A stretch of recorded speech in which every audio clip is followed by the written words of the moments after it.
How you guys doing? That didn't sound good enough. How are you guys doing? Still not good enough. How are you guys doing? Better. Okay, you can barely see me over this screen, right? So you probably have food coma setting in soon now? Okay. So thanks for coming to this session about next-gen store associates. You guys can see slides, yep. And clienteling to drive ROI. This is actually the third annual session that we've had about this topic, and it just keeps coming up because, of course, more and more our stores and our engagement, can't move way too far, our engagement with customers that come into stores is so important, as are the people who actually meet them, our store associates. So speaking with me today is Ambles Kwok over here to my right. He's the VP of Technology and Digital Innovation at a very interesting company called Indigo. He's going to tell us a little bit more about that. And Scott Adel is the VP of Retail Excellence, and I love that title. Thank you. If we could only make up our own titles, right? That's what it would be. And he's going to tell us a little bit more about Tulip later on. So we're going to talk through the customer experience, and I know that sounds like it's a buzzword, right? Everybody's talking about the customer experience, and I'm sure everybody buys into it. But here, I think we really do literally mean the customer experience. The customer's walking into our store. What's the relationship they're going to have with our brand or our experience in the store really makes a difference to how they interact with us then online, in mobile, and in other experiences. And then we'll talk about what we call the digital divide and empowering store associates. All right, so very quickly, just so we know who's in the audience here, how many of you have stores? Okay, so it's almost everybody. How many of you guys would say that you think your store associates are meeting customers' expectations? Okay, so maybe like 10%? Oh, okay.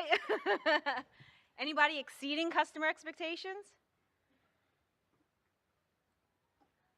Okay, I'm definitely tweeting that it was almost zero.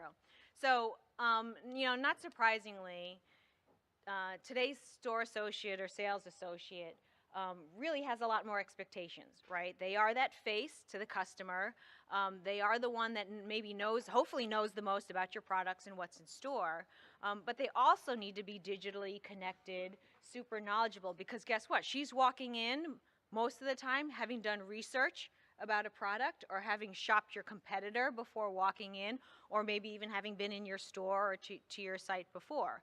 And so she's got these expectations around fulfillment, around the customer experience, around customer service people, and also about your products that it's now a pretty high bar for a store associate. So FitForCommerce, my company, is a consulting firm. We're an advisory firm to brands and retailers like you guys, and we work around omni-channel and digital, and now the buzzword is unified commerce. I'm noticing that on a lot of booths.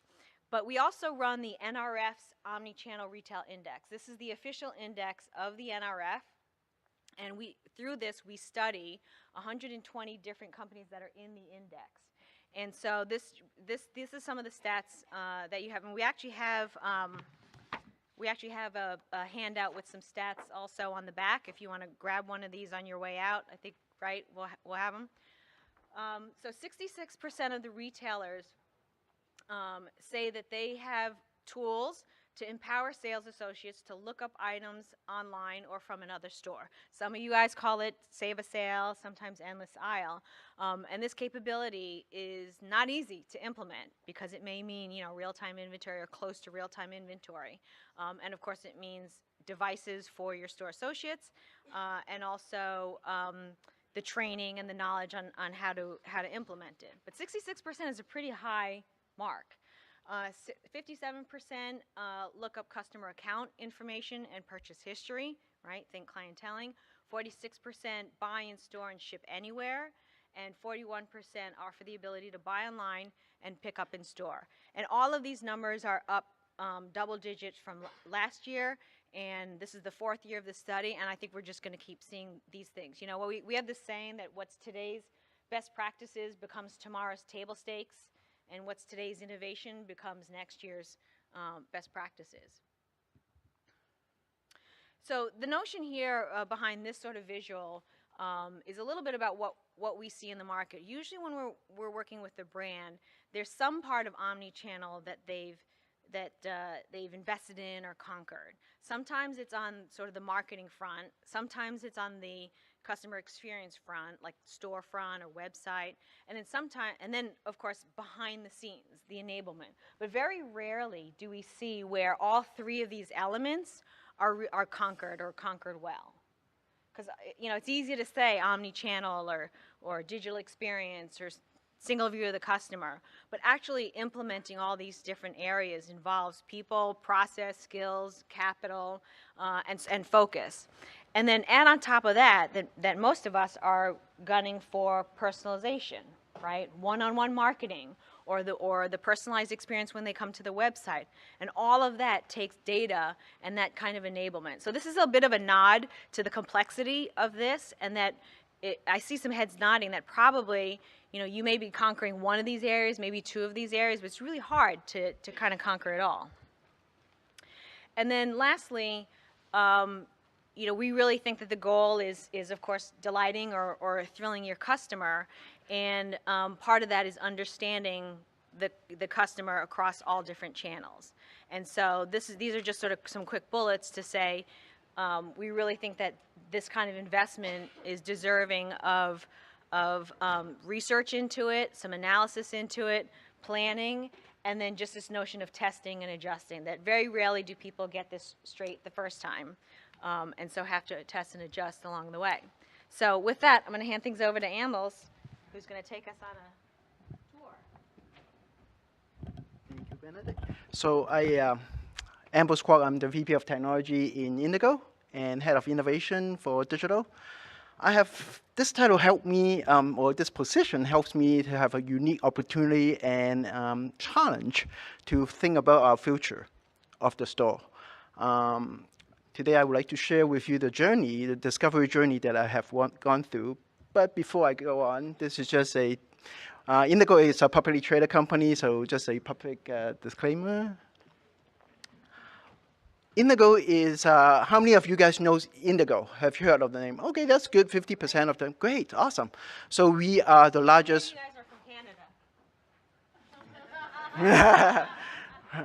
Canada. Indigo is the largest book retailer in Canada. Coast to coast, we have over 200 stores. We do not only sell books, we actually sell a lot of kids products, a lot of gifting. If you think about online search, it's Google. Gifting is Indigo in Canada for sure. It may not be in the US, but we'll get to that. Well, you can think of us as the world's first cultural department store. That's how we want to think of it.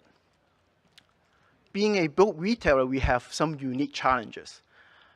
And when it comes to challenge, there's always opportunity that goes with it, is 100,000 SKUs. Some of our store has easily over 100,000 SKUs. For me, as a store associate, or for me as a customer, how do I find the product, right? How do I able to find the complementary product that goes with this? That's the opportunity, is as a store associate, I'm able to provide that information. Say, hey, if you're looking for this product, these are the products that goes really well with that product, because we do have 100,000 SKUs. I'm sure you guys heard about customer journey, design thinking, journey mapping. Customer journey has been studied. You guys heard of it many, many years. So I'm not going to go through this. But not many retailers actually think the other side of the coin is, what is the journey for store associate? Right. They are as important as customer. What do they go through? What is their day-to-day? What challenge do they face? So part of my job is to figure out what is the next future store is. If that's the case, how do I find out? Do I do another journey mapping with a store associate? There are so many store associates. They are all different. I think the best way for me to do it is I have my own version of undercover boss. So I become a store associate. I actually work in a store for 1 week to experience what do they do and what kind of tools, as a technologist, how can I offer the tool for them to do their job. This is what I find now, 100,000 SKUs. It's not about picking the stock out of the shelf. It's about putting the stock in the right place. It's not easy. Every night we have 15 SKUs of product coming in. How do you put it all in the right place? We have a tool for that. Regular retailers touch their products at least 4 times a year for cycle counting, for inventory management. When you have 100,000 SKUs in the store, that is a big problem. As a store associate, I have to, one of my shifts is to count a section. I need to have a tool that helps me organize to count the right thing at the right sequence. 13% of our online purchase is shipped to store. In my shift, easily a dozen customers will come in and say, hey, Ambles, I have an online order. Can I pick it up? So I have to know where to find the product in the back shelf and give it to them. Or they will say, hey, I have an online order. Where is it now? I need to have tools to provide that information. Book retailer is slightly different with other retailers. Book sales is a little like consignment. Some of the books that we do not sell, we can return to the publisher. Well, again, I take on a light shift to pull stock out of the shelf and send it to the publisher. Well, which one do we pull? How many do we pull? If you have a section that is sparse in quantity already, or you don't have a lot of selection, do you still pull from it? Because then you are reducing the selection for the customers. So all these require tools for us to do it. We have, I believe, one of the highest swipe rate for our loyalty program. 70% of our customers coming in have loyalty with us. We have a lot of information. So customer will come, show me the card, say, hey, do I have enough points to redeem to make this purchase? Again, I need to have tools to show them. I share with you guys that we are a gifting destination. There's a point that there's a mom holding a gigantic stuffed animal from the kids section. And there's a little 8-year-old daughter of hers give me a stack of gift cards, say, hey, gentlemen, can you check all the barns to make sure that I can buy this gigantic stuffed animal with gift card? Again, I have to have tools for that. But it was fun, it's fulfilling. This is the most exciting part that we have launched recently, just before the holiday, is we launched our mobile POS pilot to not all 200 stores, but some of the flagship stores we have, some of the moving stores we have. Really exciting.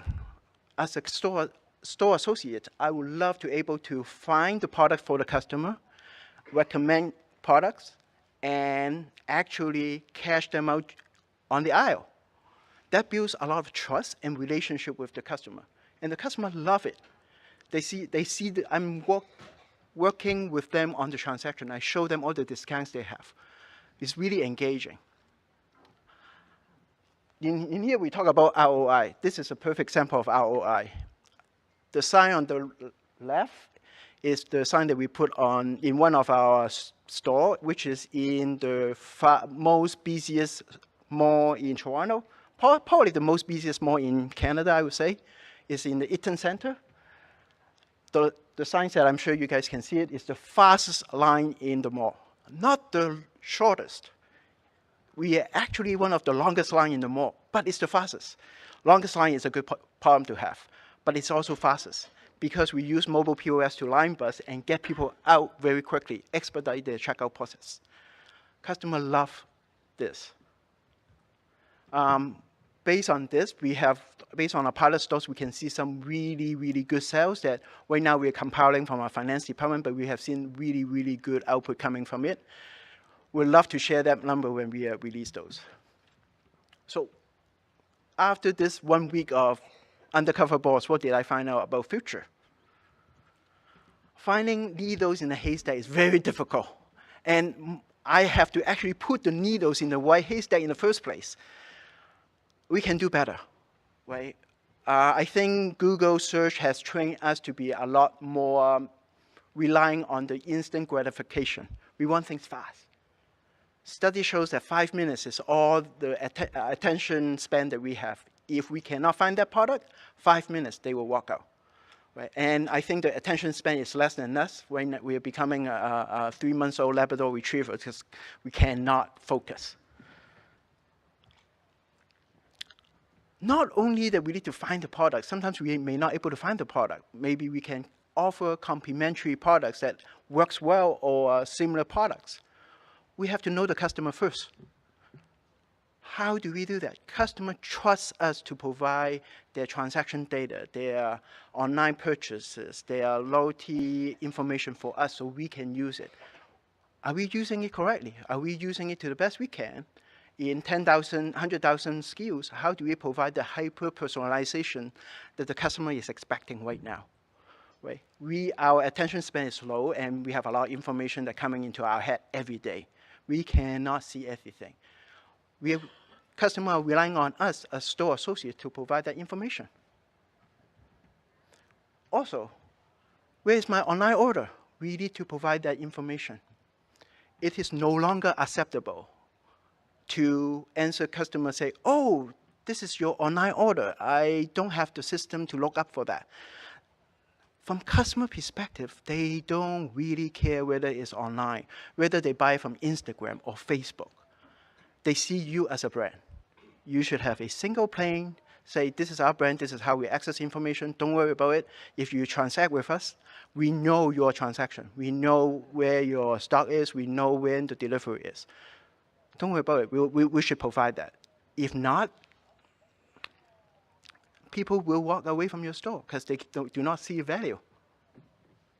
People see that if customers that actually shop more than one channel, if they go to in-store, online, Facebook, Instagram, if they shop in multiple channels, they actually have a 30% higher lifetime value.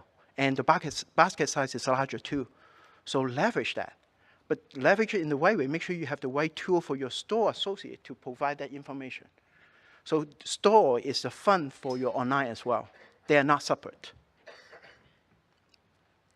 Voice commerce. This is a personal experience. I have a kid, but I am not very good at kids' books. There's a mom come to me say, hey, my kid is 5 years old. He really likes dinosaurs. Can you recommend a book? I was like, I can say, I'm a seasonal worker, so I actually don't know. That is not a good answer, okay? So I type into my team and say, hey, team in the store, can you help me to solve this problem? And of course, some of my team members in the store was able to help me. I'm so grateful because I look like an idiot.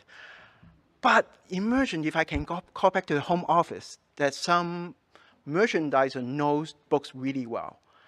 Or I can call someone in Vancouver. I know that guy that he really knows books really well, kids books really well. Can I tap into that resources? Indigo store associates really passionate about their job and they know their product really well. Not like me being a seasonal worker. So that was a moment say, oh, can I provide a technology to help them? Well, why do we need this? Because the customer is trained to use it. You guys have Apple Siri, Google Home, and Amazon Dot. You can order your toilet paper through voice. From store associate, we should be able to find help through voice as well. So that's my journey. It's really exciting that I actually work for a week, but this is what I find. When customers come to our store, they're expecting something. They're expecting some value out of it. They drive all the way to your store. They can find a lot of information from online. Well, are we providing that value? Are we equipping the store associate to provide that value? Are we providing value that they drive all the way to find out? It could be product information. It could be recommendation from you. It could be information that they didn't even know that they need. Right? Part of gifting strategies we want to surprise and delight our customer is to understand what they need and provide all the assortment that they can find out without going through internet.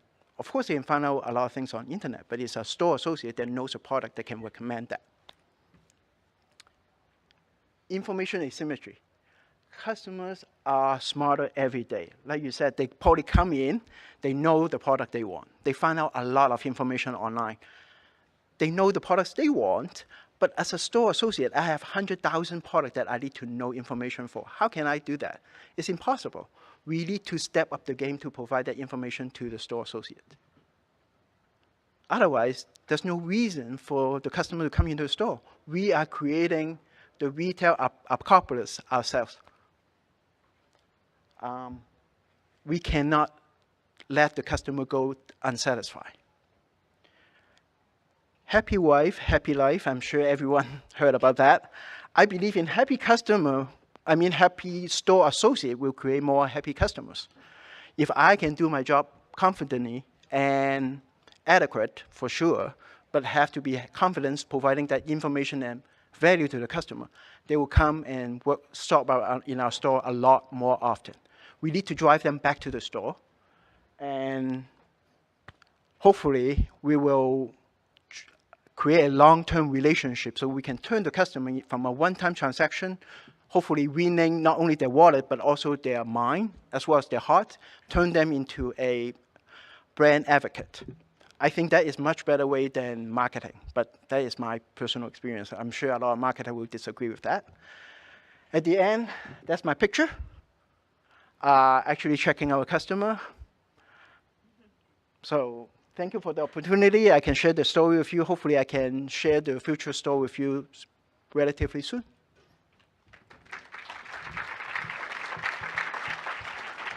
And thank you for Tulip. Actually, the MPOS, I forgot to mention one thing. Sorry, Scott. Tulip is our partner to roll out our MPOS. And without further ado, here's Scott. Hi, everybody. I'm a loud talker, so if I'm too loud, sorry. I'm going to apologize already. My name's Scott Adel. I'm the Vice President of Retail Excellence. It is a pretty cool title. What does that mean? I'm responsible in our organization really to work with the operational arms of the retailers and really understand that customer journey better. With that, I also run the training team and help our overall associates within our organization and with our customers' organizations adopt a solution that allows to put the mobility devices in their hand and solve real-world problems. So, the moniker up on the screen says we're a mobile platform built exclusively for store associates. It really should say a little bit more. We're built for store associates, but by store associates.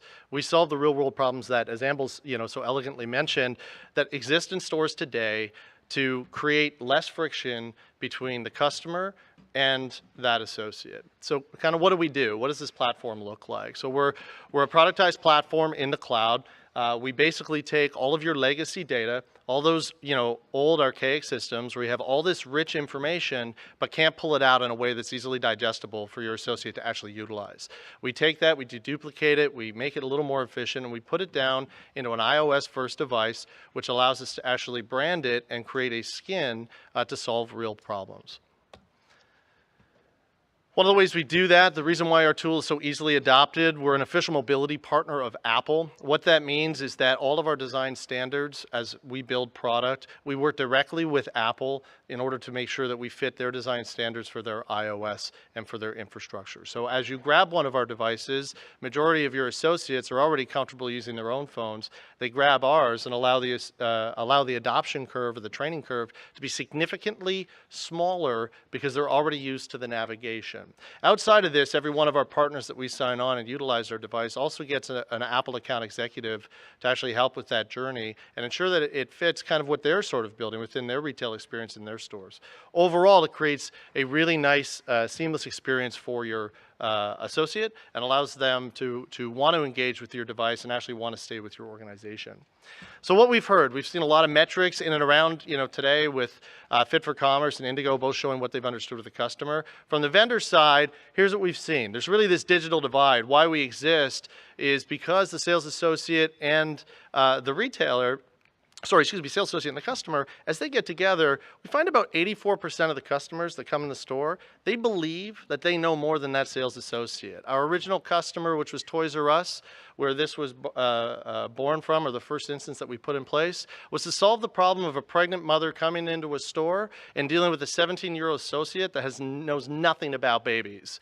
So what we did was we created this application that gave them so much knowledge in and around the product, they could actually solve real problems. So now you're taking somebody that doesn't have that real-world experience and putting them on that same playing field. What that does is opens up a conversation and allows them to actually engage with that customer in a way that's meaningful, as opposed to putting them out in the open cloud to go find competition that can solve that problem.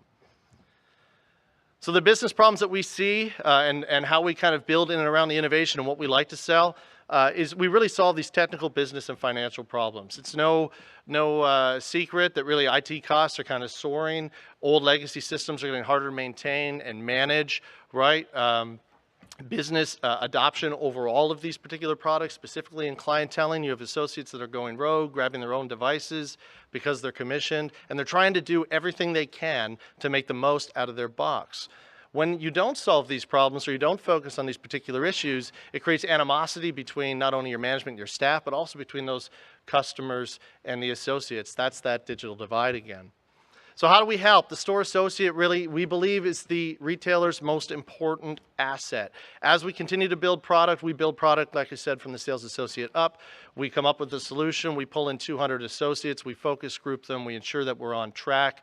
We then take that developed solution. We bring in 200 customers. We run through those customers to ensure that it solves their problem. Then we bring it to some of the best tier 1 executives in the retail marketplace to validate our solution before we go to market. The whole thing to that is not we're really cool because we deal with a lot of people. It's that we solve the real problem. We started that associate, and the reason why we're sticky, the reason why we can get into stores, the reason why people like to use our product, it's easy to use, it solves real problems, it makes them money.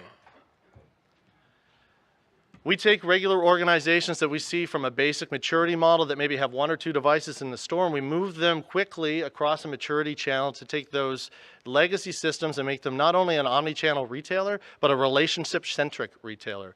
Really built to take the application, show it either to the customer or work with it behind the scenes to create an experience that not only is seamless for both of them to interact, but also empower them with more knowledge about that customer to create something hyper-personalized to enable to solve that person's needs, not the generic needs of everybody. So what happens when we put it in? About 43% of people that we've surveyed or associates we've surveyed have saved a lost sale. 61% have saved the customer time. In the future, as we continue to spend money on acquisition and you're finding new customers and old customers or repeat customers, your repeat customers, new currency is going to be time in the future. If you're not focused on moving your most loyal customers through your experience, giving them somewhere really cool, but solving other needs like pickup in store, moving the product to where you are, you will be behind. We solve those problems and we produce real results. So let me show you a little bit more detail, tell you about the 4 main platforms that we have at our bread and butter, and maybe talk about 3 if I have time of ones that we're launching at the show.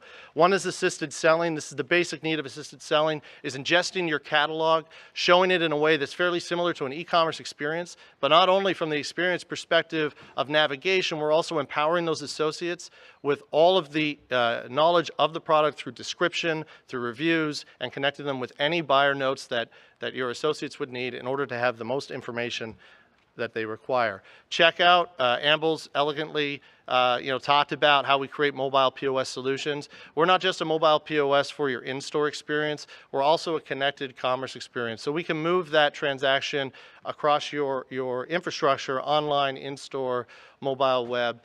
We can do Apple Pay. There's really nothing we can't do within POS. Ideally, we integrate with your current provider today. So we're not going to come in and say, throw out all your NCR 7052s. Don't use, Adyen. What we're saying is we're actually going to come in, work on top of that, and showcase an experience for your associate that is simple, seamless, and works with everything. Sure. So we also do clienteling, which is really that outreach perspective for your customer, knowing all about them, solving their needs, recommended products, and outreach. And the store communications, which is really cool, that allows you to send down announcements, follow-ups to your staff, and ensure and measure back at head office, have they actually achieved those results? Did they do them? So it sounds great. A couple examples. Bonobos who went in, they had MacBooks on their counters. We removed the MacBooks in the stores. We put mobile devices in their store itself. This is an A/B test over a period of time. We saw a 12% increase in AOV in about 6 weeks, 4.7% increase in UPT. They continue to be a strong customer of ours and love our device and innovate. Another